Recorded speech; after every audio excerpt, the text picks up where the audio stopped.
अमृता जी नमस्कार। नमस्कार मोदी जी, आपका बहुत आभारी हूँ। आप मुझे चांस दिए हैं लोगों की सेवा करने के लिए। हम 100% कोशिश करेंगे। आपका चुनाव अभियान कैसा चल रहा है? अभी तो हम निकले हैं, तो एक बीजेपी को उनका पिता का देहांत हो गया, हम इधर ही आए हुए हैं, तो अभी वापस जाके हम प्रचार में ही निकलेंगे। अमृता जी, आप महाराजा कृष्णराय चंद जी की विरासत को आगे ले जा रही है।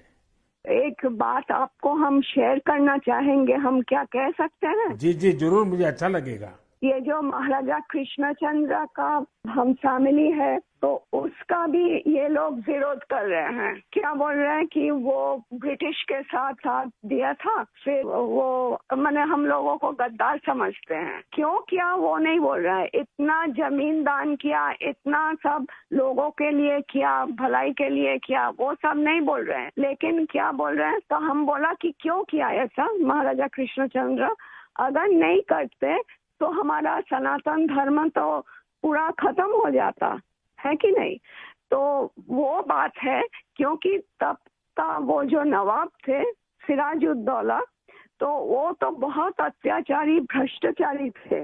तो उसीलिए उन्होंने तो अकेला नहीं किया, बहुत सारे राजाओं के मिलन हुआ, उसके बाद सभी ने किया।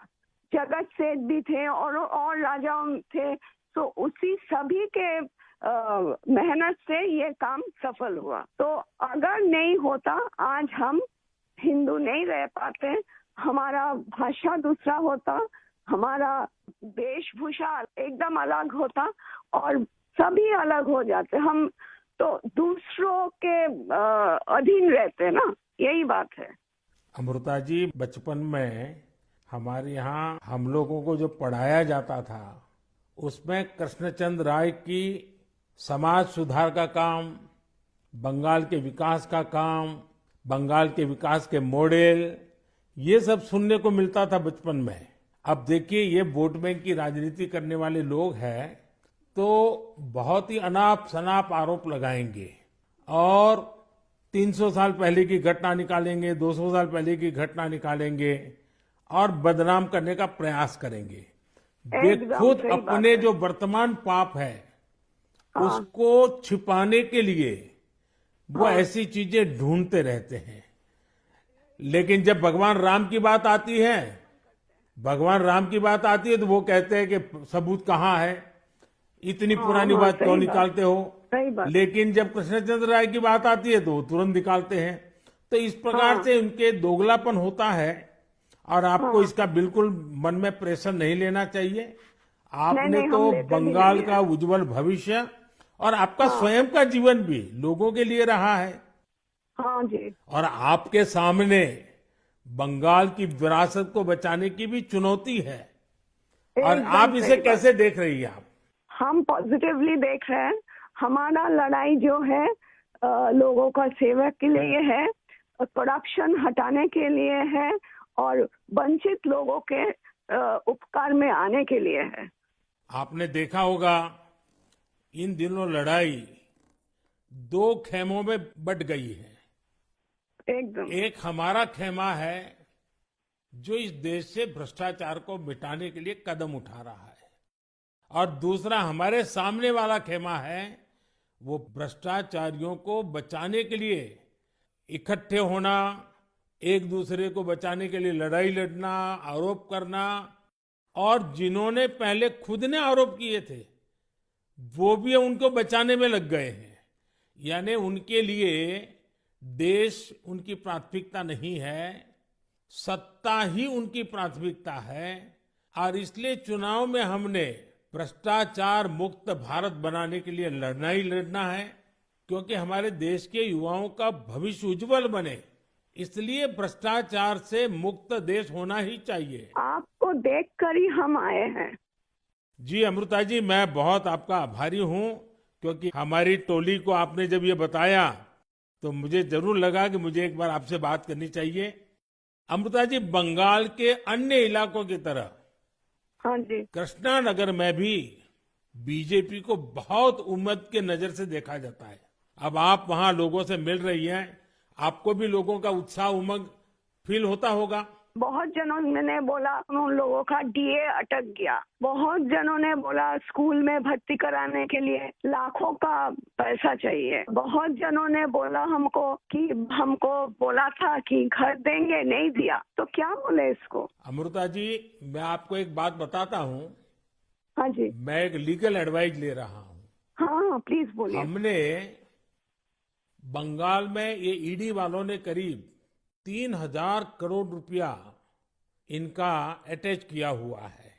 अब ये पैसा गरीब आदमी का पैसा है। किसी ने शिक्षक होने के लिए पैसा दिया, किसी ने क्लार्क होने के लिए पैसा दिया।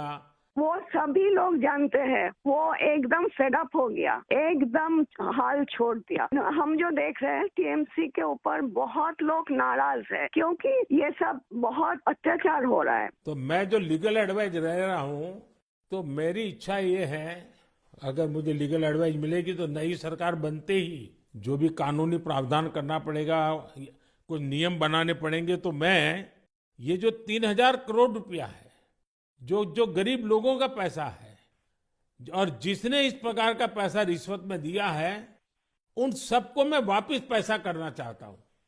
तो आप पब्लिक में जरूर बताइए कि मोदी जी से मेरी फोन पर बात हुई है और उन्होंने कहा है कि बंगाल के लोग विश्वास करें कि जो 3,000 करोड़ रुपया ईडी ने अटैच किया हुआ है, वो 3,000 करोड़ रुपया गरीबों का पैसा है बंगाल के, और वो उनको वापस देने के लिए कोई न कोई रास्ता मैं खोजूंगा। ये जरूर बताइए आप लोगों को। हम बोलेंगे। अमृता जी, पूरे बंगाल में बड़ी संख्या में लोग बीजेपी के साथ आ रहे हैं। जब आप क्षेत्र के लोगों से बात करती है, वो क्या बात करते हैं? अपनी अपेक्षाएं आपको बताते हैं क्या? हाँ, बताते तो हैं। आपके कामों पे हमारा भरोसा है, ये सब बताते हैं। और हम पूछते हैं कि महुआ मैत्रो का क्या होगा, बोलो उसको तो जेल ही जाना है। अच्छा, लोग बोलते हैं। हाँ जी। अच्छा, ये मोदी की गारंटी को लेकर आपके लोकसभा के क्षेत्र में लोगों तक बात पहुंची है?